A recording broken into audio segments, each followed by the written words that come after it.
Good morning, good afternoon, and good evening, depending on where in the world you are. Welcome to Time to Come Alive.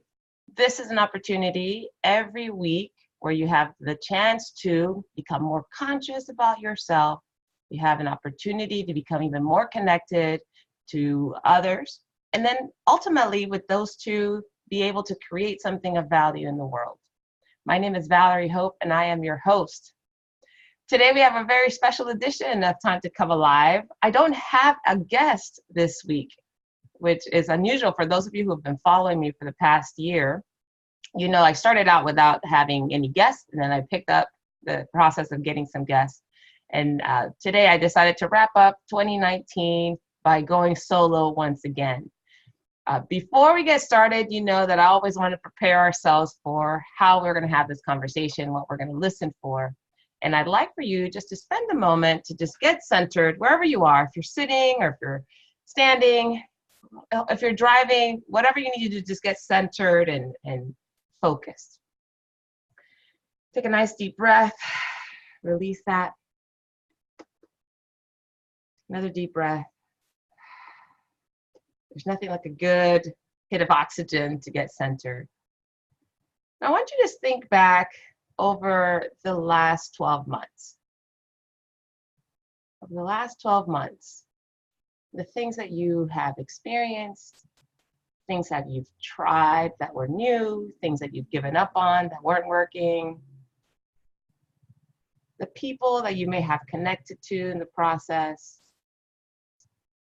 people who you may have moved away from. Think about all those experiences over the past 12 months. And now also think, what emotion or feeling comes up as you reflect on those experiences? Is it pride? Is it disappointment? Is it happiness, fulfillment? Is it unclear, uncertainty? Whatever the feeling is perfectly fine. Just identify what that is. And then lastly, think about what you've learned from the experience, the things that happened or did not happen, the people who came through, the people who went away, the things that you tried, the things that you didn't. Think of the impact of what you learned, what you're left with now. Take another deep breath.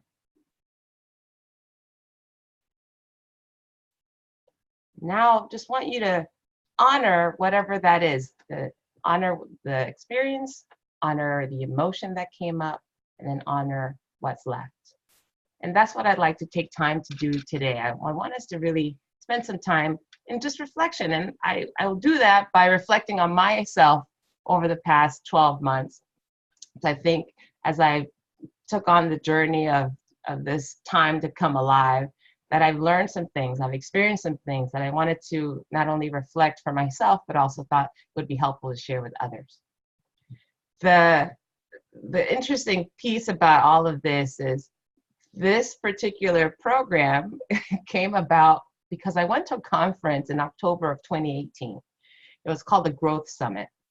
Had some wonderful speakers, very energizing environment. And like any other workshop or conference or programs that we attend, at the end, the organizers or the speakers generally have a call to action. Right? There's something that they would like for people in the audience to do with the information that's been provided over the last few days, hours, etc. And this was no different. The call to action was to take something that we learned over the 2.5 days of the session of this conference, and actually commit to doing something, and we had to share with the partner next to us. And one of the things that, for me, I felt really important was to have more of a social media presence, to share more of who I am, to share my brand, to really put myself out there more consistently. And I remember distinctly coming back from the conference and actually doing a, a post, just a video with my phone. And I did a post talking about the conference and what I learned. I'll have to pull that up somewhere. I'm not sure where, but and I posted that. I posted it on Facebook. I posted it, I believe, on LinkedIn, maybe even Instagram. I don't know if I tweeted it. In any case, I put that out there. And then this was in October of 2018. I didn't know what else to do. I'm like, okay, so what else do I talk about? So I just get on and I talk about some random thing. And it was really difficult to come up with something that I was interested enough to make the time to go online and have a conversation, or not even a conversation, but to share some idea with everybody that I thought was worthwhile and that wouldn't feel awkward. Well, fast forward in December, I was listening to one of my favorite speakers. You've heard me talk about Marianne Williamson several times. She does a live stream every week, and most of her information is around spirituality, right? Well, now most of us that did not know her prior to her run as president know her for the spirituality. Those who are involved or know her now that she's thrown her hat in the ring for candidate for U.S. presidency, know her now from that. But prior before she even decided she was going to run for office, or at least declared it, she has been doing these weekly live streams where she talks about a book called The Course in Miracles. And she also shares not only the teachings from that book, but she also goes into the audience afterwards and interacts with them. I remember one particular episode sharing it with my brother because I thought, he loves history, and she was referring to some point of history that was really interesting. And I thought it would be really important for him to see what that particular point she was making and to hear his perspective on it. I asked him to watch it. We did. We listened to it together. And then at the end, he said, "That's really cool. I like what she did there." And I was like, "Oh, what do you mean?" And he mentioned how he loved the fact that not only was she giving some information, some concept, but that she was also interacting with the audience. And he thought that that was really cool because now you get to apply the concepts into people's lives. And I remember having that little eureka moment of, that's what coaching is.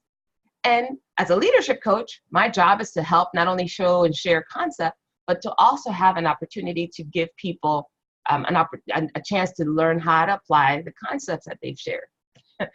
well, funny enough, that's how I decided to go about it. I even took the opportunity to use my Toastmasters experience, the clubs that I was involved in, and wrote speeches that I would then use for the content I was going to create to have my own podcast. That's how it all started, yeah. And what was fascinating is I did the first 5 or 6 episodes, I believe, and just shared some concept around leadership that I thought would be interesting and important. And I would invite people to participate, on live stream or on Zoom, and ask questions and interact with me and do some coaching on the spot, which was fascinating. I remember the moment, the moment of truth came when there was a particular episode. I promoted it. I shared with people I was going to be on, and no one showed up. No one was on Zoom to share it with me. There was nobody to participate. It was fascinating because I wasn't sure whether I wanted to go ahead and do it. So should I still do it if there's no one to coach? Should I just still talk? I decided to go ahead and talk. And when I did, I realized that I didn't enjoy doing that nearly as much as I thought I would, which is kind of funny because I'm kind of doing that right now. But let me get to give you the picture, the panorama, and then we can zoom into this particular moment. I found it really fascinating that I was not as comfortable just saying a message and not getting any feedback, not really having conversation. So I shared this insight with my mother, and in all her wisdom, she said, "Well, why don't you invite a guest? Don't most people have guests anyway for podcasts and talk shows?" And I'm like, "No, I don't really want to, because what if they don't talk about the things I want to talk about? And how am I supposed to have something, give a message and a concept that shows me and my work without that getting, being an interference?" I thought about it and I thought about it. And eventually I landed on, okay, I'll give it a shot, but I'm going to go with somebody that I think would be easy to talk to, that would have a concept or a lesson of some sort that I think aligns really well with who I am and what I like to teach. And I invited Terry Doherty to be on the show. Shout out to you, Terry. And she was actually on our last episode last week as a part of the wrap up as well. So just so thankful for her. And our topic was really about how to get your needs met. And she, as an expert in nonviolent communication, I thought would be really fascinating in sharing a concept that I really embraced, that I use on a regular basis, but also that she could provide some coaching as well, right? So she and I could tag team when it came to coaching. Because I'd never had a guest before, I really felt inclined to want to prepare for this conversation and how it's going to go. I actually, poor Terry, bless her heart, and I'm so glad she was my first guest, because I micromanaged the heck out of that woman, her appearance on the show. Everything from, several days before, we did a Zoom call so we could learn, exactly how it's going to go. I asked her about the background that she was going to have in her home, how she was going to dress, what she should say, when she should speak. It was crazy. But I remember having so much tension in my body. It just felt like everything, not only where was I micromanaging the strategy of how we were going to work together, but I also felt how much tension I had in my body in speaking with her.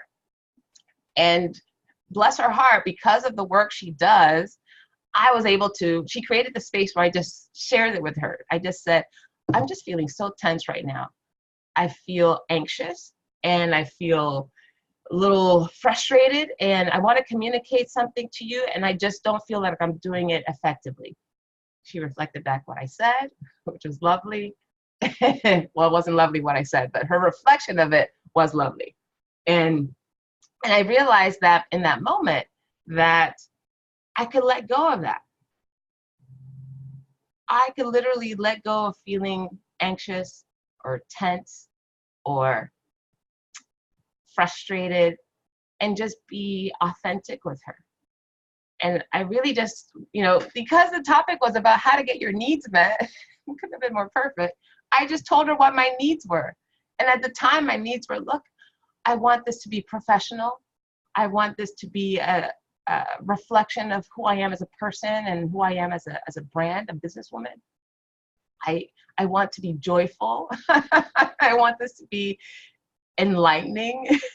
And once I declared what it is that I was really intending for not only the interaction with her, but also the program, everything just washed away.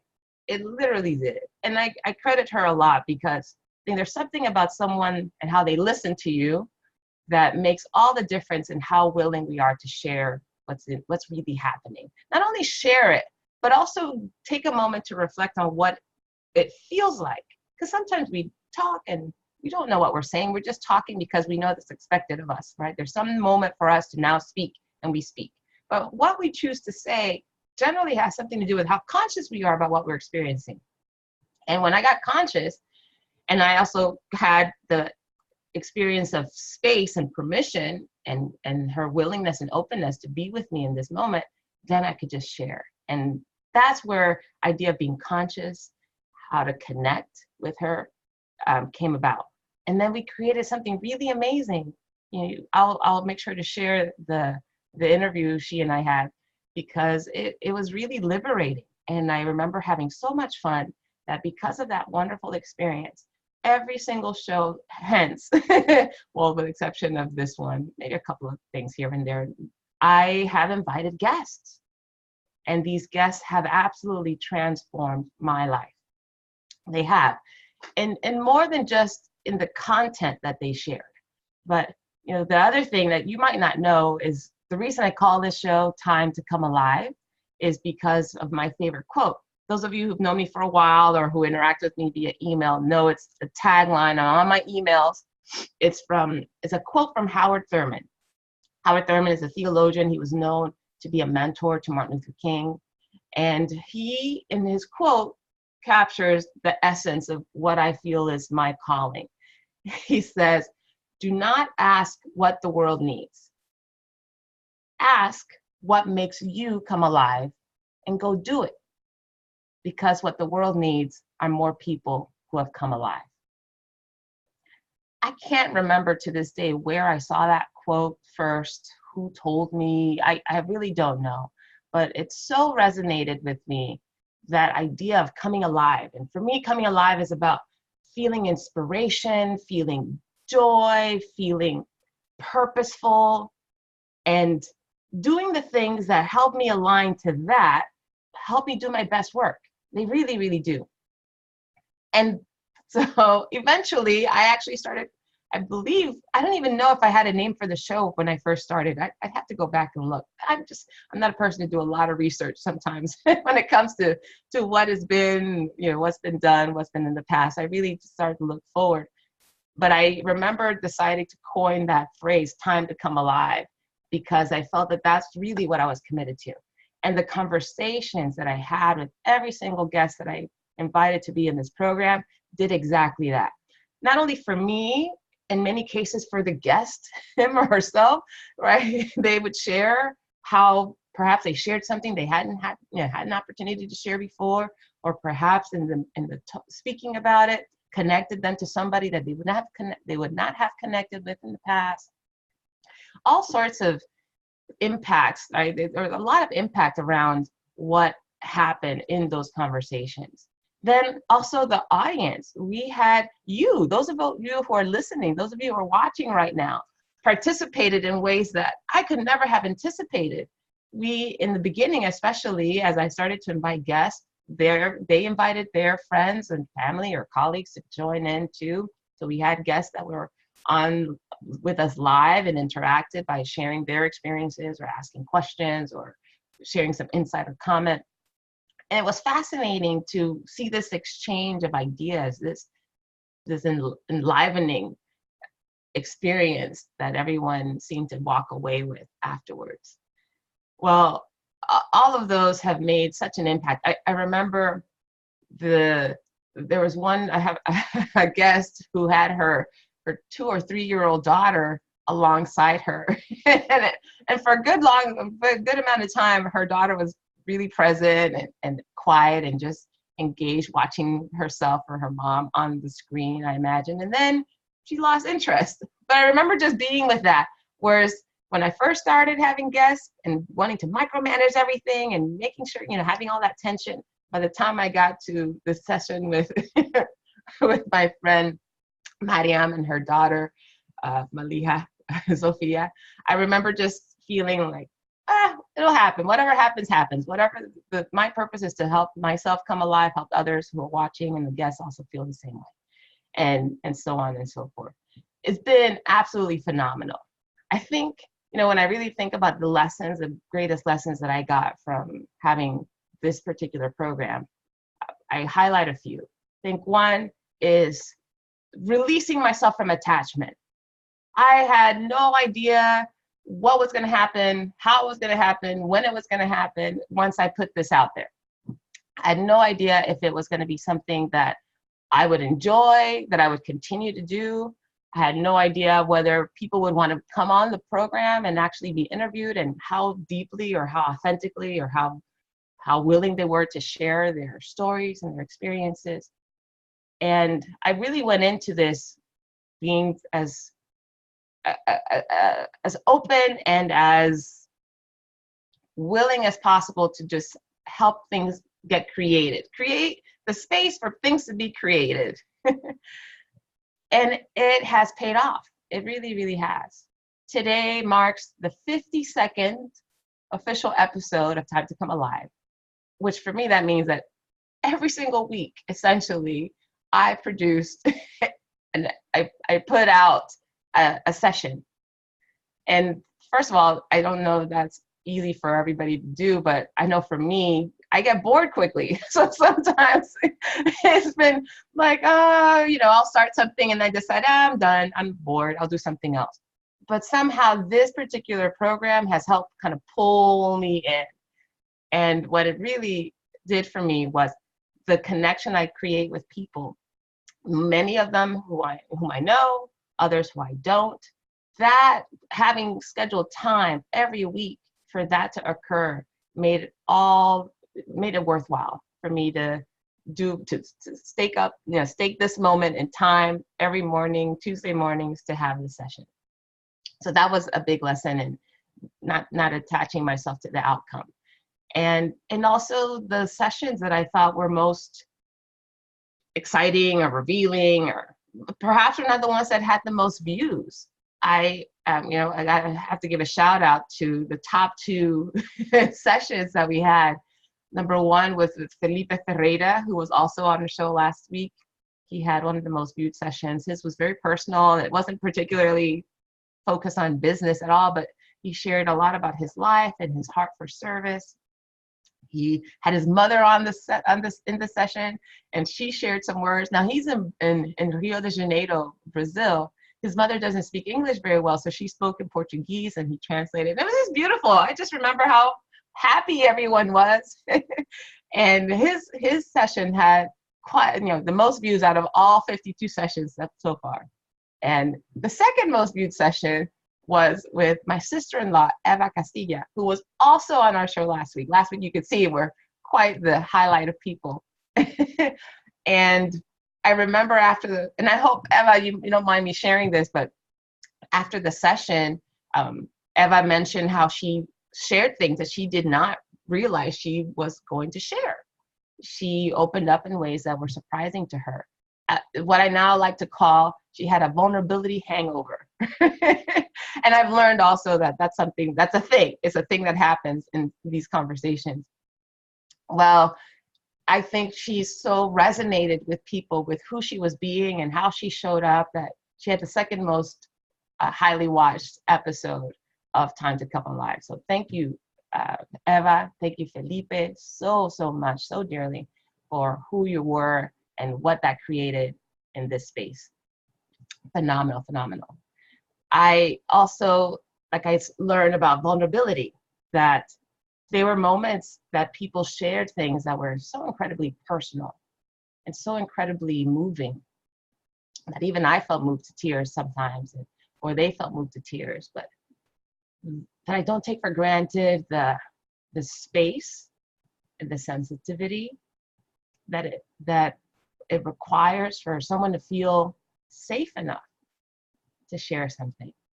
I really got the power of listening very deeply in doing this program. How people are able and willing to share their heart with me. And whether or not they had other people watching simultaneously, or perhaps knowing that this would be broadcast to the world, that they still did that. That was such an honor to feel that, to have been granted permission, granted access to someone's heart and their feelings and their experiences. Even some of not necessarily even the guests, sometimes those that joined us live to listen in shared things that they hadn't shared out loud, or they hadn't shared with many people before. So I'm so grateful for anybody that joined in and shared something, or maybe I didn't hear it here, maybe it wasn't shared online, but because of what was shared or how it was shared, that you decided to go share something in your life, in your family, in your workplace, in your community, because of what you were inspired to do here in the particular session that you were in.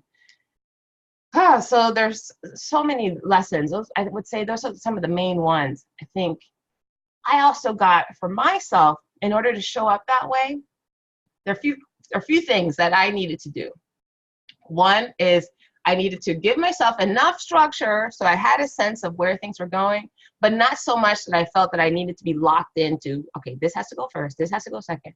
So I basically created a loose outline of what each episode is going to look like. For example, always starting off with the same introduction. That was something that I had, just kind of, I eventually iterated myself to that, starting off with sharing my name and kind of the purpose for the program, etc.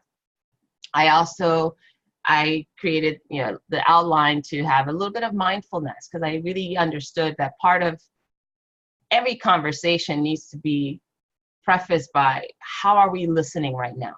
Like, am I in the space to really listen and to share?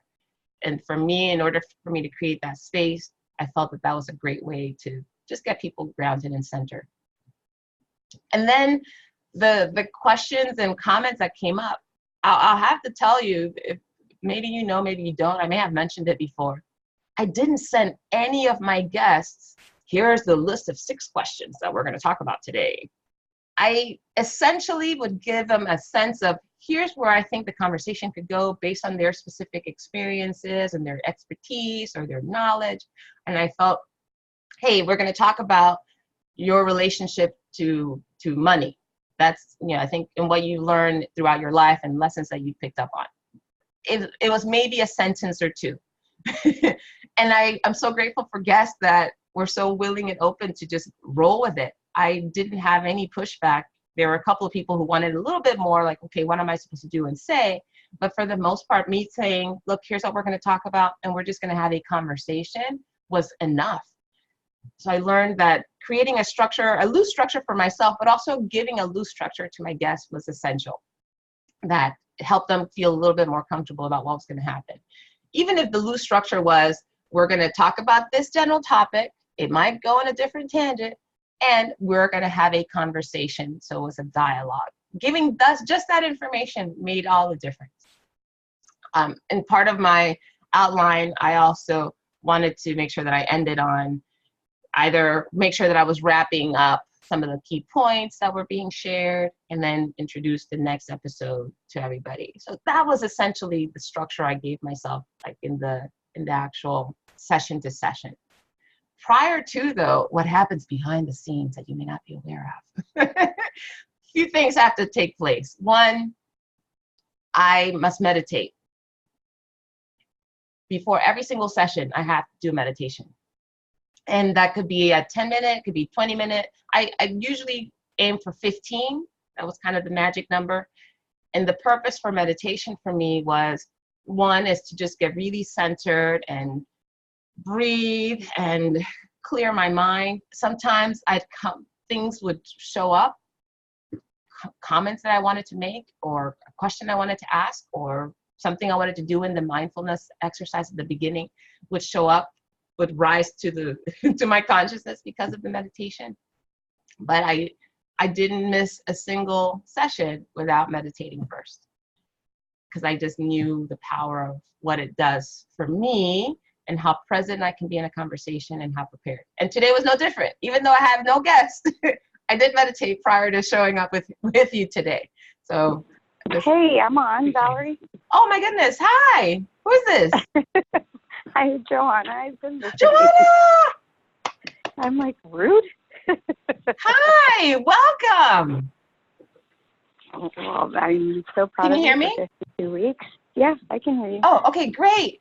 Hey, let me just introduce you first. You're one of the few people who are like really regular attendees and participated so fully and shared your heart with so many of us and when we started this whole journey. So thank you so much. I'm so sorry. I didn't even think anybody was on the show today because I didn't send it out. Tell us what's up. Not a lot. Well, that big goal that I had for my in terms of my job and sort of, what we've been striving for the last several years. We met that goal, and so that was really exciting. And now I'm just kind of looking at 2020 as a, fresh start, and let's kind of see where it takes us this year. So wonderful. I'm glad to hear that. Are you open to sharing some things that in your meeting your goal for this past year? What are some things that you learned? Oh my gosh, well, it's been kind of all over the place. I think more than anything, what's really kind of resonated with me is partnerships and understanding. I'm very much the kind of person that I just want to come to work, do my job, and leave. And I don't know, like, office politics or drama necessarily. And while I've been very diligent in trying to remove myself or my name from any of those kinds of conversations, I've also realized that it's done me a little bit of harm in terms of just understanding sort of the way the game is played.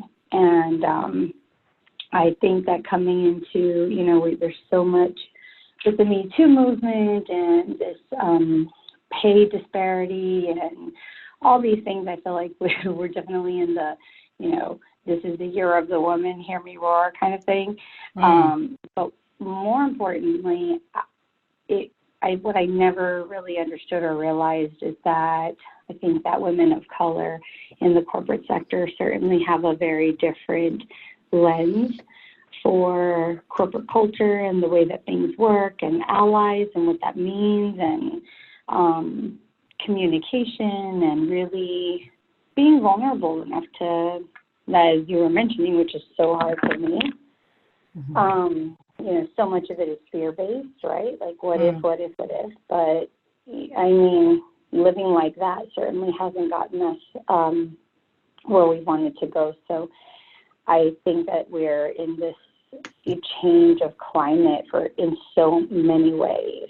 And I think it's all great. It's just sort of trying to make sure that you're in alignment and you understand and asking for help, just having the humility to say, I don't know what I'm doing here. Or, I come from very humble beginnings. My family, for the most part, are blue-collar workers. So I am sort of the first person to navigate my career in this way. And I'm trying to learn as much as I can for generations that are coming behind, and not just from the veteran community, but from the Hispanic community, from just a minority. And so there's just been a lot of like aha moments, like, oh my gosh, how could I have not realized, these sort of things that were going around, just around me, and all because really very intentionally I had blinders on. I just was like, let me just do my job and hope for the best. But there's a strategy to this, and it's just been both eye-opening, a little bit discouraging sometimes, but what I see in terms of sisterhood and coming together and having these really hard discussions is just overdue. So that's sort of my take on 2019. Wow. And I'm excited at looking at 2020, and again, with some anxiety a little bit because you don't know what you don't know. We're sort of treading in waters that we've never been, but that's okay. There have been people that have done it before us, so I'm looking for mentorship and just some coaching in a productive way, and it's I'm excited about that. I'm so happy for you. Now I'm even happy for the discomfort, the lack of connection maybe that you felt last year. And the only reason I say happy is because I think sometimes when we have a contrast, when we experience this working and this not working, is when we actually can step into I need to do something different. Without contrast, we don't ever know that we need to look at something or change something. And what I really heard and want to acknowledge is that you saw how important creating meaningful partnerships are in the workplace. And I totally get the idea that, politics, let's see, how do I say this? I think there's a way of being in relationship with people in levels of influence that doesn't necessarily mean we have to sell our soul, and nobody talks about it. Very few talk about it. But I think the instinct that you had to not engage that way is coming from a really pure place. Because in my experience of you, I know that you do engage with people. Yes, you know when to get the work done. I mean, heck, you're a Marine, so you know where to focus and get the work done. And I also hear that you wanted to have any relationships or partnerships to have integrity, so that they weren't necessarily just about using someone. It's not like people are chess pieces, right? That's exactly right. Really aligning yourself and making sure that you're protecting your brand is so important, you know, and I think for the most part, it's why I sort of was reluctant to even get out there in that way. But it's also done, like I said, it's done me a disservice because I don't know what I don't know simply because I've just been trying to, you know, hoping maybe that my work and accomplishing the metrics that I was supposed to would be enough. But it's just not realistic. So, you know, I have so many other questions around that. I'm sure. You know me. Yes. Well, here's a couple things that I'll share with you. And if any of you listening that have the same challenge or have found that the relationships and partnerships that you've built have not been sufficient to get you where you want to go, or for people to experience you and see who you truly are, you can go back and listen to some of the episodes I did around having a circle of influencers, because that's by far has been the most important learning that I've had professionally, is about how to surround myself with influencers, and not necessarily just mentors and people who advocate for me, although there's some of that mixed in. But I had to get so clear about who I needed and what I needed that I couldn't just build these random relationships and have them have the necessary impact. So for example, Joanna, now that you know what you know and you've experienced what you experienced, what type of partnership or what type of support will you need in 2020 that would make the difference? You know, what I think has been pretty eye-opening, like Sunday I was invited to a sort of like a book club meeting, and let me be very clear, I am not the avid reader, but Audible has been my best friend. So I, you know, really, like, I listened to Becoming, and Michelle Obama had such great insight to so many aspects of her life and what has really made her successful and what her journey was like. And so that was very inspiring to me. But also, you know, just sort of diving into that environment and being like, you know, is anybody having this conversation? Is it just me, right? And one of our AVPs, who is a woman of color, invited me to this talk, this sort of, you know, at her house, right, this book club conversation.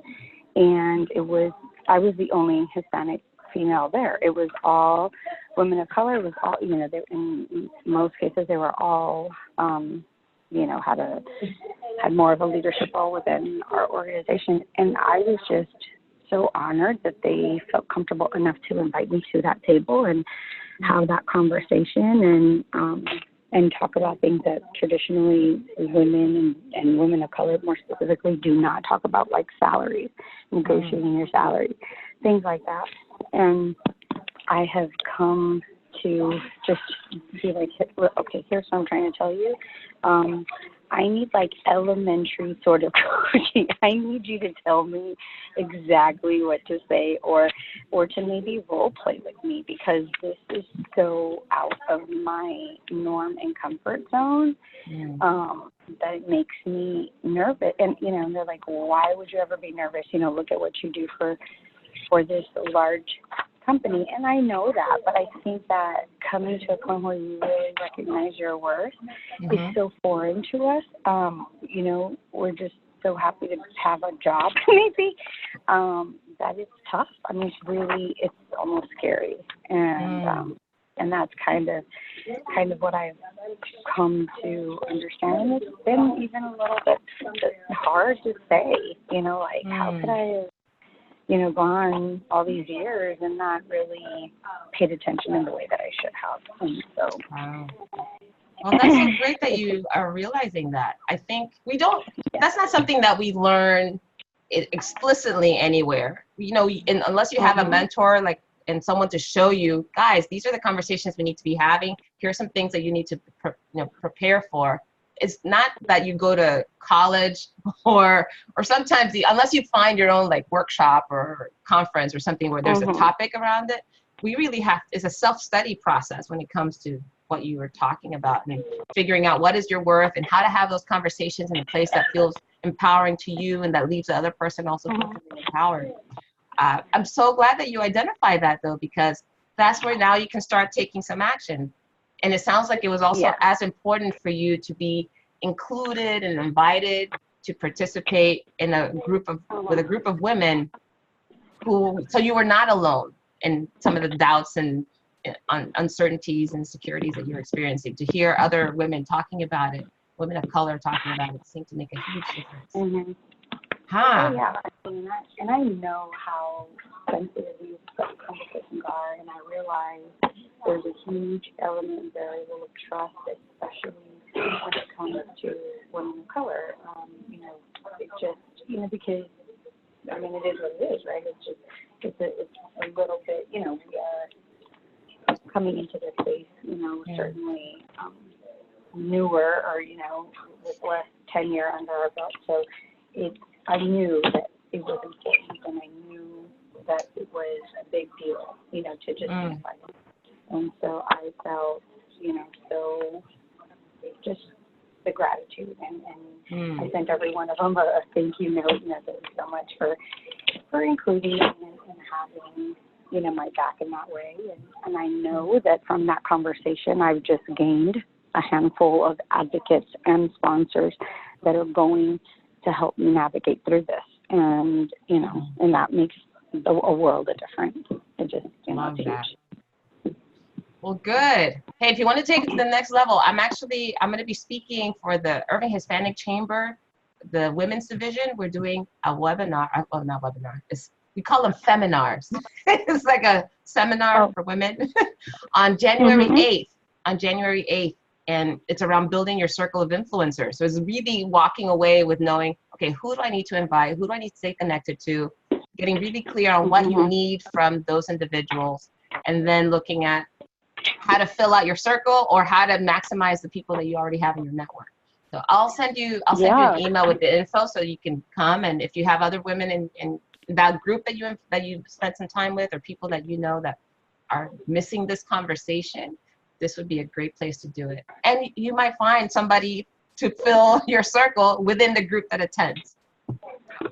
Yeah, no, it's, we talk about that very, like having folks that are willing to advocate for you when you're not in the room is obviously so important, because those conversations are being had. We know that they're happening, and so to just assume that your good work is going to, carry you through your career is just unrealistic. Well, here's what I would say, Joanna. I get that it feels that way a lot, especially in an environment where decisions are made without your input. Right? That's kind of the reality. When decisions are made about our future and our livelihood and our upward mobility without our input, it does feel a bit that way. My counter would be, it's also our responsibility is how we show up for other people. Meaning, how do we walk into a space? What's the presence that we exude when we walk into a space? And here's something for everybody that's listening, whether or not they're having a similar challenge or not. I will just have you pay attention just the rest of the day or the week. Let's start with the day. Just start with the day, and then if you want to carry it over to the rest of the week, do so. When you walk into a room, what happens? Just pay attention to that.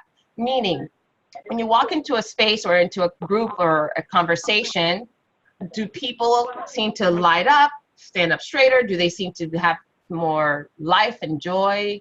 Are they automatically engaging with you when you walk in a room? Or when you walk in a room, do people seem more subdued, a little quiet? Maybe they lean back a bit, or, it's all about the energy that we bring. I remember there's a book, actually, I have it right here, My Stroke of Insight by Jill Bolte Taylor. She's a neuroscientist who had a stroke, and her stroke affected her left hemisphere of her brain. But so she was very aware, as she was healing from the stroke, she was very aware of her intuition kicking in to high gear. She really was aware of the energies that came in, and she started to notice that some of the medical professionals that would come into the room to treat her, she could sense if they were all about the business of going through whatever the protocol was for her particular challenge, or if they were really there to support her as a human, as a person. And the energy that they brought, she found helped her heal or didn't. And so I really challenge everybody that's listening to find how you enter a room, and if your energy heals or it doesn't. Do people come together and become more emboldened and empowered when you're around, or do they retract and seem more down, or you kill it? You kill the buzz, kind of the party pooper. And the reason I bring that up. Well, I'm really quick. So I'm definitely going to pay attention to what happens, and so many of our calls and stuff are just that, calls, right? They're not, face-to-face meetings, but I know, and I think it's just my personality, when I walk into a meeting or whatever, it's almost like the joke card, right? Like, it's always like people start almost giggling without, I haven't even said anything. And it's definitely more upbeat. It looks more fun, and good. I would never want to have, this like, people sit straight up and, have very, like, where they feel nervous or something. I would never want that. But the flip side is, is are they walking away and feeling like we had meaningful conversations? I mean, it's really, like, I'm a cool who doesn't want to be likable and, bring some fun energy to, I'm sorry, say that sentence again. I couldn't understand what you said. Say that last sentence. Who doesn't want to be, a person that brings in great fun energy, and especially with like the monotony of our meetings. But is that good or bad? I don't know. I mean, I just hope that they're at least walking away with content and feel like that time in their life was worth it.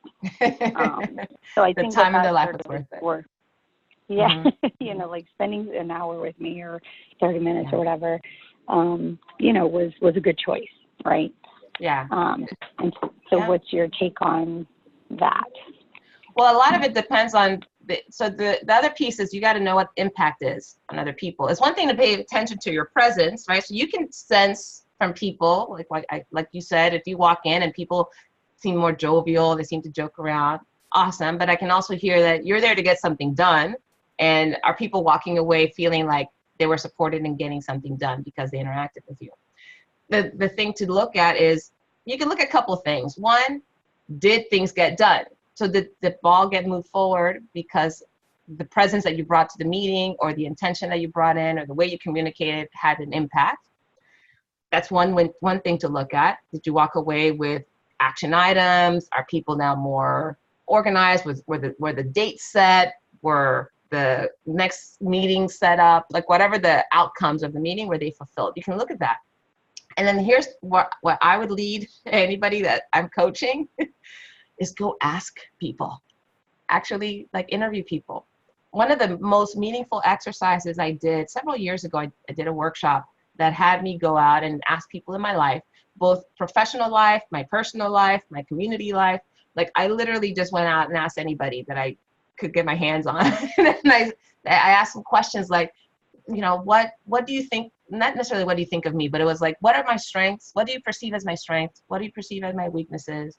What do people say about me when I'm not there? Like, how do I show up for people when I'm not in the room or in a space? And then, what do people count on me for? And what do people not count on me for? Like, those simple questions. And I had those conversations face to face. And what was so fascinating is that the things that I thought in my head I was doing was not necessarily the things that people picked up on. For example, I always felt that I can come across a little bit too assertive with people and, kind of push people a bit, especially if I was really doggedly insistent about something. I did get some of that, especially from my family. Like, okay, whatever. They get it more. But I did get a lot of people feeling that I was reliable, which I never really held myself as a person that was striving to be reliable, but I thought, oh, that's interesting. So I would, my advice to you, Joanna, would be start asking some people. Start with the people that you trust, people that you interact with on a regular basis, just ask them those few questions. You know, what do people say when I'm not in the space? What are my strengths? What are my weaknesses? What can I be counted on for? What can I not be counted on for? And then, but this is kind of like a listening tour. Here's the other piece. Is not a, well, what do you mean? And how come? And well, that was when I was in this meeting. It's not that conversation. Is really just interview people, get their answers, and then ask several people, and then you can start to see, is there a pattern? Is there a way that I'm showing up that is aligned with who I want to be or who I don't want to be? I'll double check it. Just make That sure help? everything. Okay, I did this exercise, in fact, very specifically to kind of formulate my brand, and so that I understood, you know, like, am I conveying really what I'm trying to do? And I was very intentional, like, please don't think you're going to hurt my feelings.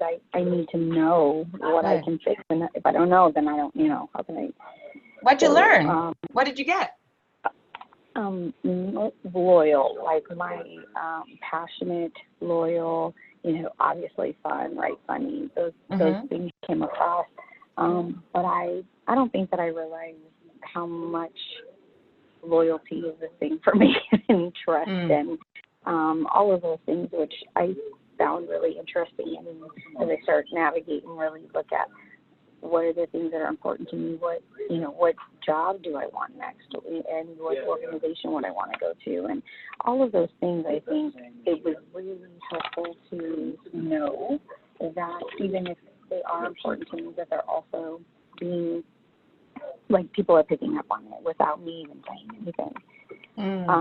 So those were all of the, you know, those are the positive things. My really, really close friends were like, okay, so sometimes you can, like, say things and it just comes across like you're mean. And I'm like, what? Like, you know, you're what? Mean. Oh, mean. And yeah, mean. And it's because, you know, I just sort of say what I'm thinking, and I would never want to intentionally hurt someone's feelings, but I'm also not the person that's going to lie to you just to, just to be nice. So I was like, you know, I need to figure out maybe how to not be so abrasive when I say things, or if I don't agree, or maybe keep my mouth shut altogether. Like, maybe the ROI just isn't there. So, you know, like, are they even asking for my opinion? Maybe they're not, and maybe it's just about being a better listener. So, that's a lot of what I learned. Well, those are great. I think those are all wonderful things to have a sense for. And you might do this on a regular basis too. You know, just check in, especially if you really trying to pivot into a certain direction. Because it sounds to me, Johanna, that there are some specific things you're listening for, that you're looking for, the results that you're wanting to produce. And perhaps the questions that you ask, although they gave you a good sense of how you show up for people, perhaps don't address how you really want to show up for them now, or where you want to focus your time and energy. So perhaps, you know, see if you can really pinpoint those things. So if you want to be more, if you want to be seen and be more included, let's say, I want to be included. I want people to invite me to participate, kind of like this woman did in her conversation or her book club. You might start looking and asking some of those same people that you asked before, what, you know, how do people think of me in terms of how I participate, or what I bring to the table? What do you think I bring? Or what could I bring that I don't bring as often as I should? So those kind of questions might help you tailor a little bit more and refine what it is that you're looking to do this coming year. Does that make sense? Yeah, no, absolutely it does. And I think it's just helping me personally identify the direction I want to go. And you know, as I mentioned, you know, I don't know if it's like more knowledge has kind of made me a little bit even more like, oh my gosh, you know, or if it's just, I guess it's almost like the light bulb turned on in the room, and you know, I was like all of a sudden aware of things that I just never knew before. And that's a really great thing. It's not a bad thing, but it's also very new in the way that I hear and see things. And I think a lot of it comes with age too. Like, I think I needed to be in a place where I could be open and receptive to these things. I know for a fact that trust and loyalty probably are things that stem from my childhood and things that I maybe have lacked. And so I'm hypersensitive to or over sort of focus on things that have nothing to do with work. Yeah. That have nothing to do with work, but are very personal and important to me. So all of those things, you know, I think we're all a product of, you know, our environment and where we came from, and it's why our perspectives are so important. Every single one of us has a story, but, you know, is that bleeding over? Is it too much? Is it, you know, I don't know. Yeah. Well, this is your work. This is your journey for 2020, is to get even more clarity. And yes, a lot of it does come. I don't want to be as finite as saying it's coming with age, because I know people who are in their octogenarians and still trying to figure it out. So a lot of it just comes with experiencing yourself in different ways. And what you're doing is expanding yourself. And every time you expand yourself, you hit a new edge. And when you hit a new edge, then you know a new bridge to build. And when you build a bridge, then you get to another edge, right? So it sounds like a lot of what you're doing right now is just exploring who you are and how you're showing up. And then as you hit those limits, those edges, then you can see where you want to build, what you want to build next, you know, what you want to create next. So I'm excited for you. Yeah, it is. It's exciting. And I'm looking forward to, you know, the biggest thing for me is, you know, not just getting to the seat at the table, right, but making sure that I'm opening up spaces for other women of color and just other perspectives. And so that's, for me, the biggest goal. And I can advocate really great for other people. It's kind of helping myself as well. I'm like, oh, that feels weird. Yeah. You know, that's interesting you share that, because I think that's one of the other things that I've learned, that I when I initially started doing even this Time to Come Alive podcast, it was about sharing who I am and what I do and how I do it, and, you know, having these types of conversations because it's what I'm good at. But what I realized is that actually what it's done is created the kind of community that I would love to introduce people to. So what I find myself doing is, oh my gosh, you have this challenge. Someone that I had as a guest had the same challenge. Go listen to her in this podcast, or reach out to her, or check out her website or something. I found that when you bring people to the table, like, not just let people, I no longer wait for people to ask me whether or not they want to come to the table. I point them, hey, there's a table there that you might want to go sit at. And there's somebody sitting at that table that you should sit next to. And here's what you should talk about if you get to, and if you want to. And so now I just really point them in the direction. And it sounds like for you, because that's something that's so meaningful when it happens to you, that what would it be like, you know, Johanna, if you were actually actively and proactively bringing people that you felt, you know what, let me bring you to the table that I'm sitting at, or here, let me introduce you to some people, and do that in such an intentional way that you become the bringer of people to the table. That sounds weird, but you know, you become that great middle being person. A connector. And I mean, even Catherine and you know, has been so great. And I'm like, oh my gosh, you didn't participate in this processing, but you've got to listen to this. And so it is about making room and making sure that people are growing. And it is exciting when people are like, oh, I get it. You know, I understand what you're saying now. Good. So I'm happy to hear that. It's for good stuff. Yeah. Good. Well, I'm so happy that you joined, and I'm curious because I haven't seen you in a while on Time to Come Alive. What had you join this morning? Well, I had time. I had time. Our, our 20,000 by 2020 goal, we met the goal over a year early, so I'm very excited about that. But that had me knee deep in what felt like my whole day was meeting after meeting after meeting after meeting. And so it's good. Things are, starting to wind down to the end of the year. And while, we've got a lot of data and stuff that we've got to work with, this is also a time that I'm like, you know what, let me just check in, see how things are going. I knew you were going to do a wrap-up, and I'm like, oh, let me see what I missed. Oh, wonderful. Well, so glad to hear you again. We do need to get together. I'd love to see you in person. rather than just Oh, online. yeah, anytime, for sure. All right. No. I'll reach out. I'll text you and then we'll see. Let's see if we can connect. And Catherine too. I haven't spoken to her in quite a bit. So let's see if we can get something going. Okay, we're here. You know where to find us.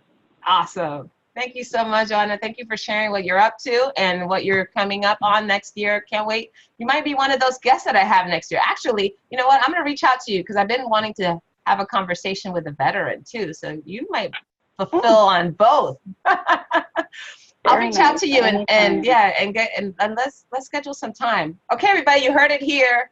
You might have Joanna not be necessarily on the other side. She might be at the table, at the head of the table. Uh-oh. All right, dear. Thank you so much for calling in and for sharing. You bet, anytime, and thank you for what you do, and congratulations again on 52 weeks. Woohoo! Yes, 52 episodes. That's 52. awesome.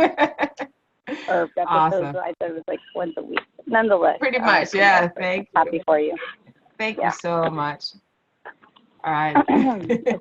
I'll let you go. Have a good wrap day. this up. You too, Johanna. Well, I'll reach out. Bye. Oh, fantastic. Thank you guys so much for joining us for that conversation with Johanna. Thank you, Johanna, again for calling in. And I go back to what I was sharing earlier about having a very loose structure. Well, boom, you just saw it.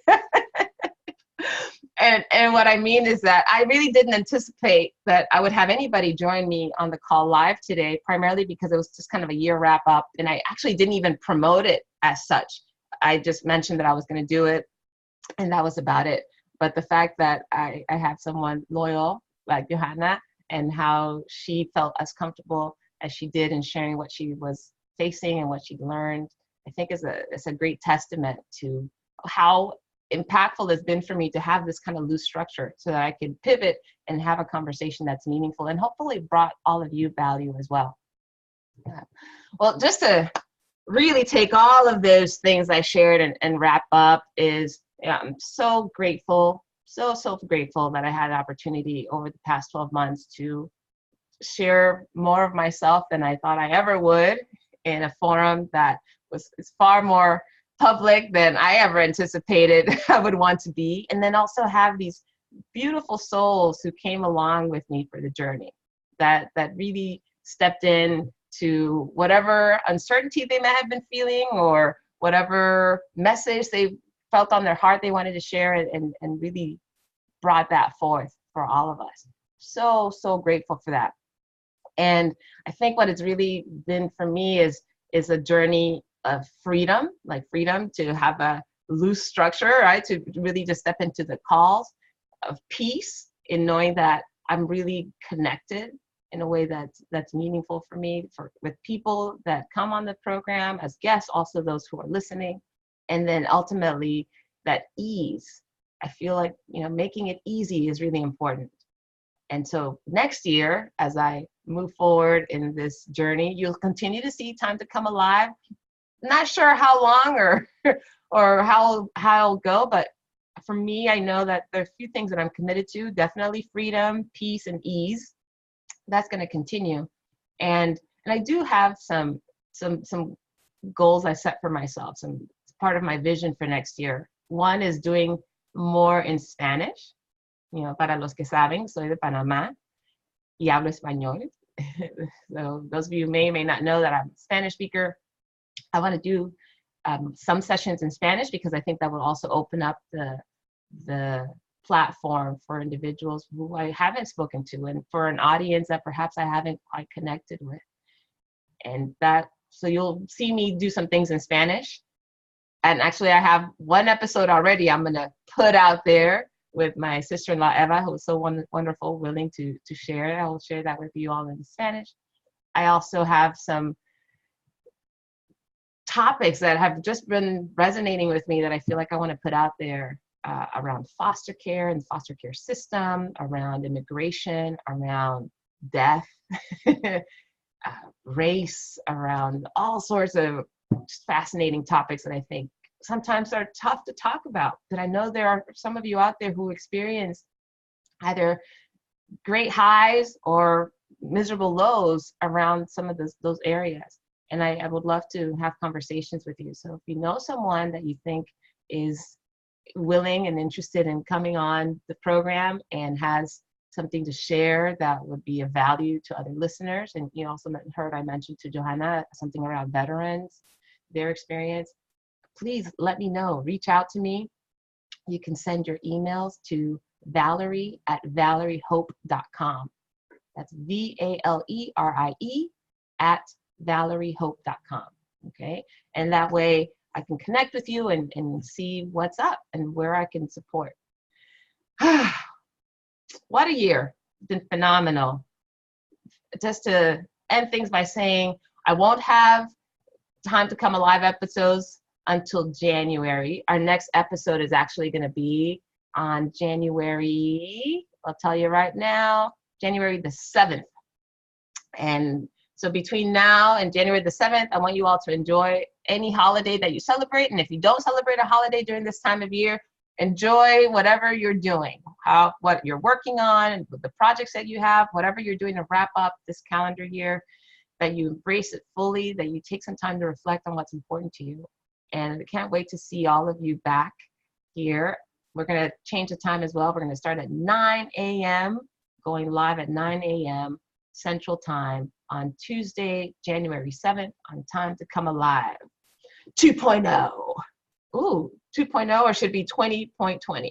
I don't know. I'll play with that. Thank you guys so very much for your time, your attention, your energy, your love, your sharing, your passion, your insights, your vulnerability, everything that you've shared with me over the past 12 months. I am so, so filled with gratitude for who you are in my life and who you've been to the lives of anyone that's listened to you. So excited for what's to come. And if I could be your support, your shepherd, your beam of light to help you get there and inspire and activate you to come alive, I want to be there. I want to be that person. Thank you guys so much for everything you're doing. Have a blessed year, and let's looking forward to 2020. Bye.